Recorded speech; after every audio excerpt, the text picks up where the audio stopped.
Bueno, pues estamos en la Biblioteca Histórica Marqués de Valdecilla, que es la biblioteca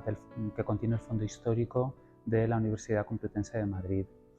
Y en esta biblioteca se conserva el fondo antiguo de la antigua Universidad de Alcalá, en concreto el fondo que procede del Colegio de San Ildefonso, que es el Colegio Mayor de San Ildefonso, pues era el colegio más importante de la antigua universidad. Y allí se conservaba una nutrida colección de manuscritos de manuscritos en general, manuscritos medievales, y entre ellos pues una pequeña colección de manuscritos hebreos. Estos manuscritos hebreos fueron en su práctica totalidad reunidos durante la primera mitad del siglo XVI, porque la formación de la colección tiene mucho que ver, por un lado, con la fundación de la Universidad Complutense, la Universidad de Alcalá, y por otro lado con el proyecto de la Biblia Políglota Complutense. Entonces, para realizar este proyecto Políglota Complutense, el cardenal Cisneros, que fue el promotor de la fundación de la universidad y del proyecto de la políglota, pues encargó a distintas personas que reunieran los manuscritos necesarios para poder editar los textos que iban a estar comprendidos en la políglota. Y entre estas personas había un personaje muy destacado, que era Alfonso de Zamora, un judío converso que había sido profesor de hebreo en Salamanca y que fue llamado por Cisneros para formar parte del primer elenco, ¿no?, de profesores de la Universidad de Alcalá. Y Alfonso de Zamora pues, tuvo un papel clave en la reunión de estos fondos hebreos, de los manuscritos hebreos, y también un papel clave en la edición del texto hebreo y arameo de la Políglota Complutense. Por lo tanto, la mayoría de los manuscritos, la pequeña colección de manuscritos hebreos que se conserva en esta biblioteca, que son en total 21 códices, de los cuales 20 de ellos procede del Colegio de San Ildefonso, pues esta gran mayoría son manuscritos que están en esta colección desde esta primera mitad del siglo XVI. Y muchos de ellos, prácticamente todos, pues tienen marcas o tienen las trazas del uso que hizo Alfonso de Zamora durante ese periodo.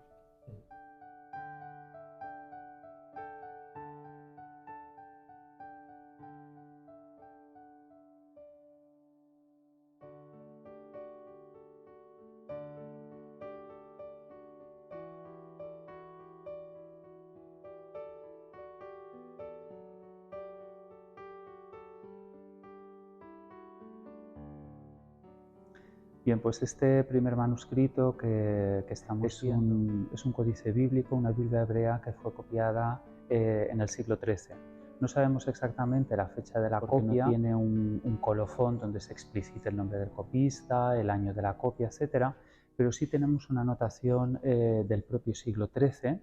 datada en 1280, que es una anotación que nos informa acerca de la adquisición de esta Biblia por dos personajes pertenecientes a la comunidad de Toledo en el siglo XIII.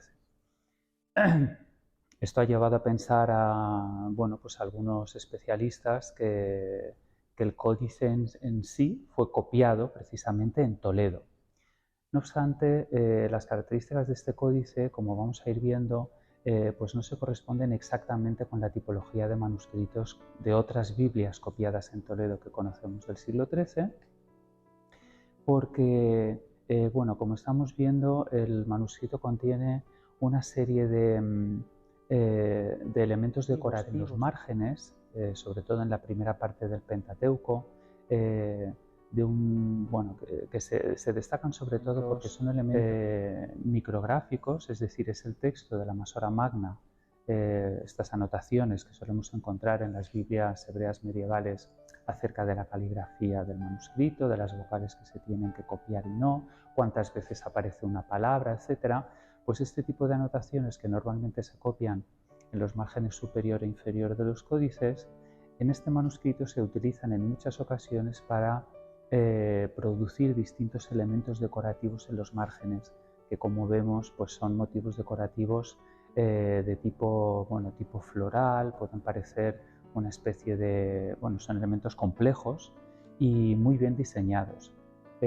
Estos elementos son muy llamativos en este códice porque revela que es una práctica decorativa, de copia de la masora, que debía de llevar un tiempo ya en ejecución. Sin embargo, no conocemos prácticamente ningún otro códice datado en el siglo XIII que contenga estos elementos. Sí hay otras Biblias hebreas posteriores, datadas casi todas en el siglo XIV y en la zona de Cataluña, Aragón sobre todo, que contienen este tipo de decoración que se denomina habitualmente pues, decoración tipo candelabra, ¿no? Porque bueno, pues, parece que adopta una forma estilizada de candelabros. Pero, como digo, todos estos códices que conocemos que tienen este tipo de decoración son posteriores a la fecha que se supone que es la producción de este que estamos viendo, y además producidos en Cataluña o Aragón, no en Toledo, no en Castilla. Por lo tanto, bueno, pues es un códice del que todavía hay muchas preguntas, ¿no?, que nos hacemos sobre el momento de su producción, que parece que es claro que es el siglo XIII, debido a esta nota de adquisición que he mencionado antes, pero bueno, parece que, que es único, ¿no?, en su género. Para ser un códice producido en el siglo XIII, parece que es único en su género por su decoración, por la finura en la copia, por el tipo de letra caligráfica que contiene. Parece que es único digamos, en su género, ¿no?, bueno, del conjunto de códices hebreos que conocemos, que se produjeron en Toledo durante el siglo XIII. La copia de este códice, como es habitual en las Biblias hebreas, bueno, pues vemos que el texto está dispuesto por lo general en 3 columnas. Es habitual que el texto se copie en 3 columnas o en 2 columnas. Vemos que el formato de la página pues, no es cuadrado, pero bueno, tiende un poco, ¿no?, a esa forma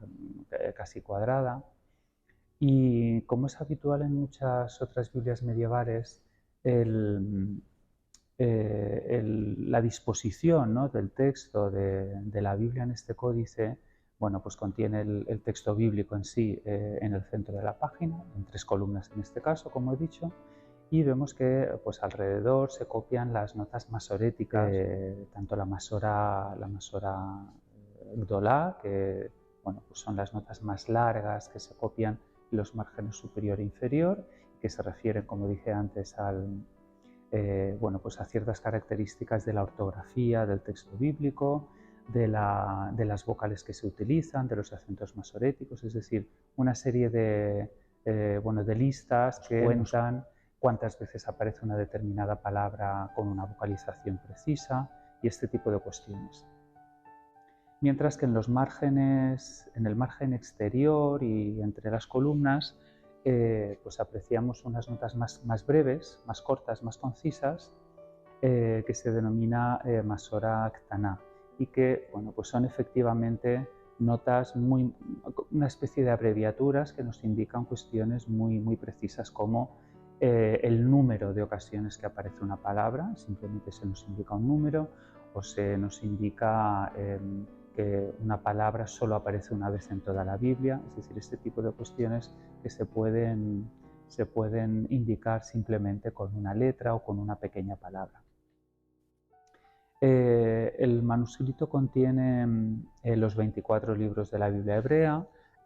organizados como es habitual en un Tanaj. Primero el Pentateuco, seguido de los libros de los profetas, y en tercer lugar los libros de los hagiógrafos.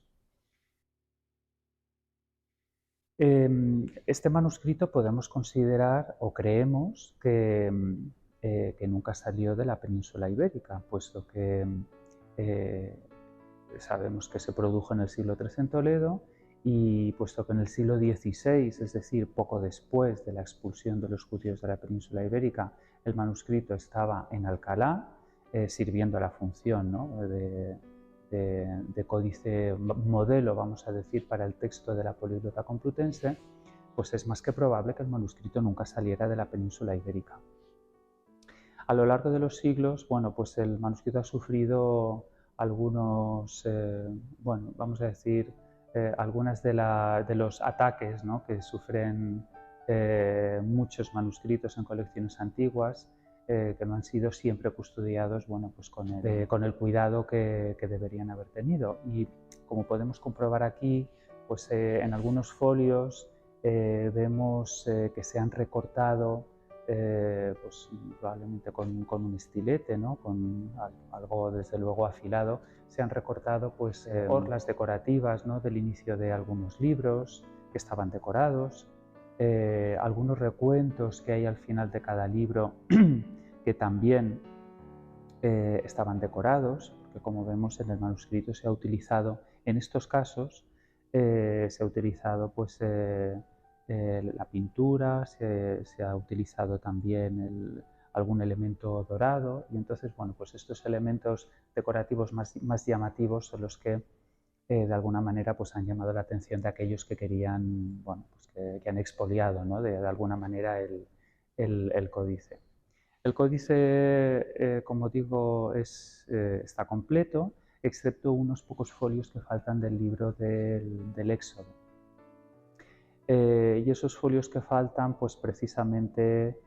contenían el pasaje del paso del Mar Rojo, Shegatayam, que es un texto que se dispone de una manera especial en manuscritos y por lo tanto no podemos saber, ¿no?, cómo estaría dispuesto en esta Biblia. Sí podemos apreciar cómo se dispone el texto de otro cántico del Pentateuco importante, que es el llamado Cántico de Moisés, en Deuteronomio 32, que como vemos aquí, bueno, pues está dispuesto de una manera especial, se dispone en dos columnas, digamos, por lo general un versículo o un versículo y medio por cada línea, siguiendo prescripciones que están, digamos, bastante marcadas o bien establecidas desde Maimónides. La tradición que se sigue en este códice pues es una tradición habitual en las Biblias sefardíes, es decir, es una tradición que encontramos prácticamente en todas las Biblias sefardíes, con pequeñas diferencias, ¿no?, en cuanto al número de líneas que aparecen en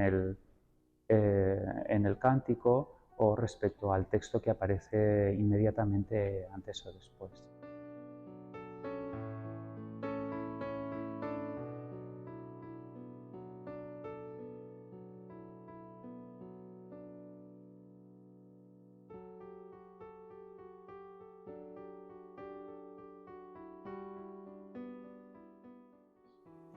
El manuscrito que vamos a ver ahora es un manuscrito que refleja muy bien el uso que tuvieron muchos de estos códices de esta colección precisamente durante el periodo formativo de la Universidad de Alcalá, durante la primera mitad del siglo XVI.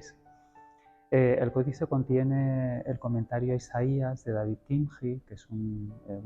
exégeta provenzal, que además de escribir exégesis a la Biblia, comentarios a la Biblia, también escribió una gramática hebrea y un diccionario de raíces muy populares durante toda la Edad Media. Y bueno, lógicamente para las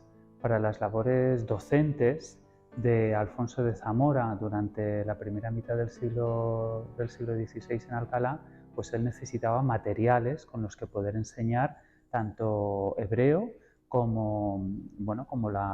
lo que más interesaba, ¿no?, en una universidad, vamos a decir, de la Iglesia, ¿no?, del siglo XVI, pues exégesis bíblica, ¿no? Interesaba ver cómo era la exégesis judía medieval para poder comparar con la exégesis cristiana. Por esa razón hay varios manuscritos en la colección que contienen comentarios a distintos libros, en este caso es el comentario a Isaías. Varios de ellos son precisamente de David Kimchi. Y este en concreto que he elegido, lo he elegido porque tiene unas características que reflejan muy bien la labor que hacía Alfonso de Zamora, no solo como docente o como estudioso del texto, sino también la labor restauradora que él mismo llevó a cabo con estos manuscritos que se adquirieron en el siglo XVI para formar parte de la universidad. Varios de estos manuscritos, y este es uno de ellos, pues estaban incompletos, les faltaban folios, y Alfonso de Zamora pues, se tomó el trabajo en muchos de ellos de rellenar esas faltas, ¿no? De copiar de su propia mano, de su puño y letra, el texto que faltaba en estos manuscritos e insertar estos folios pues, dentro del manuscrito, como vemos aquí. Vemos aquí que este códice de producción sefardí, es decir, en la península ibérica, bueno, pues tiene una estructura de cuadernos en papel reforzados en la mayor parte de los casos con bifolios de pergamino en la parte exterior e interior del cuaderno, ¿no? Es decir, los bifolios, el bifolio más, las partes, ¿no? Más susceptibles de deteriorarse, pues están protegidas con pergamino. Y aquí precisamente lo que vemos es que bueno, faltaba texto y Alfonso de Zamora bueno, pues ha copiado, ¿no? El texto que faltaba y lo ha insertado en el manuscrito. Él solía anotar cuidadosamente en los propios manuscritos cuáles eran las faltas que tenían los manuscritos, cuántos folios faltaban, lo completaba y por lo general solía indicar al final del códice cuándo había realizado esta acción, lo cual bueno, pues es desde un punto de vista histórico, ¿no? Y de la práctica digamos, de las actividades de Alfonso de Zamora, pues son anotaciones realmente muy interesantes, muy importantes, porque nos da la fecha exacta, copia, digamos, son anotaciones que están copiadas a modo de colofón, es decir, como si él hubiera sido el copista del manuscrito, que realmente en cierta manera él ha sido el copista de una parte del manuscrito y por lo tanto pues indica cuándo ha realizado esa acción, nos da el día, el mes, el año y por lo general bueno, pues suele acompañar sus anotaciones también con algún tipo de eulogía, ¿no? Como bueno, loado sea Dios o gloria a Dios o algún tipo de, digamos, de eulogía final.